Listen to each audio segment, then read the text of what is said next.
ബീഫുണ്ട്, കുറച്ച് പച്ചമുളക് അധികം എടുത്തിട്ടുണ്ട്, ഇഞ്ചി വെളുത്തുള്ളി, സവാള, തക്കാളി, 2 സെക്ഷൻ തക്കാളി. ഇത് ഇറച്ചി കൂടെ വേവിക്കാനുള്ളതും ഇത് ചോറിൻ്റെ മേളിൽ കൊടുക്കാനുള്ളത്, ചോറിനുള്ള ക്യാരറ്റ്, മല്ലിയില. എനിക്ക് ആവശ്യമുള്ള സാധനങ്ങൾ ഞാൻ പരിചയപ്പെടുത്തരാം. ഇത് മിൽമയുടെ ഒരു 100 ഗ്രാം നെയ്യാണ്. നമുക്ക് ഈ ചോറിന് ആവശ്യമായിട്ട് ഇപ്പോൾ ഇത് മതിയാവും. പിന്നെ കുറച്ച് ബീഫിലും ഒക്കെ ഉണ്ടാവുമല്ലോ നെയ്യ്, അപ്പോൾ നമുക്ക് 100 ഗ്രാം നെയ്യ് മാത്രമേ നമ്മൾ എടുത്തിട്ടുള്ളൂ. പിന്നെ പൈനാപ്പിൾ എസൻസ് ആണ് ഞാൻ ഉപയോഗിക്കുന്നത്. പിന്നെ ഇഞ്ചി വെളുത്തുള്ളി ചതച്ചതിൻ്റെ കുറച്ച് പേസ്റ്റ്, കുറച്ച് സവാള, ക്യാരറ്റ്, മല്ലിയില, തക്കാളി, കുറച്ച് പട്ട, ഗ്രാമ്പു, ഏലക്കായ്, പെരുംജീരകം എല്ലാം കൂടെ നമ്മൾ എന്ത് ചെയ്യണം, നെയ്യിലൊന്ന് താളിച്ചാണ് എടുക്കുന്നത്. ഇഞ്ചിയും വെളുത്തുള്ളിയും ചതച്ച് വെച്ചിരിക്കുന്ന പേസ്റ്റ്, തക്കാളി, മല്ലിയില,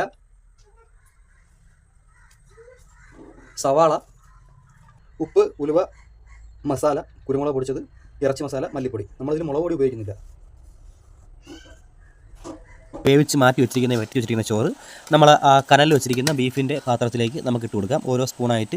ബീഫിൻ്റെ കഷ്ണമൊക്കെ നല്ല പഞ്ഞി പോലെ വെഞ്ചിരിക്കുകയാണ്, നിങ്ങൾക്ക് കാണുമ്പോൾ തന്നെ അറിയാൻ പറ്റും. അപ്പോൾ നമ്മുടെ ബീഫ് ദം ബിരിയാണി റെഡി ആയിരിക്കുകയാണ്. വാഴയില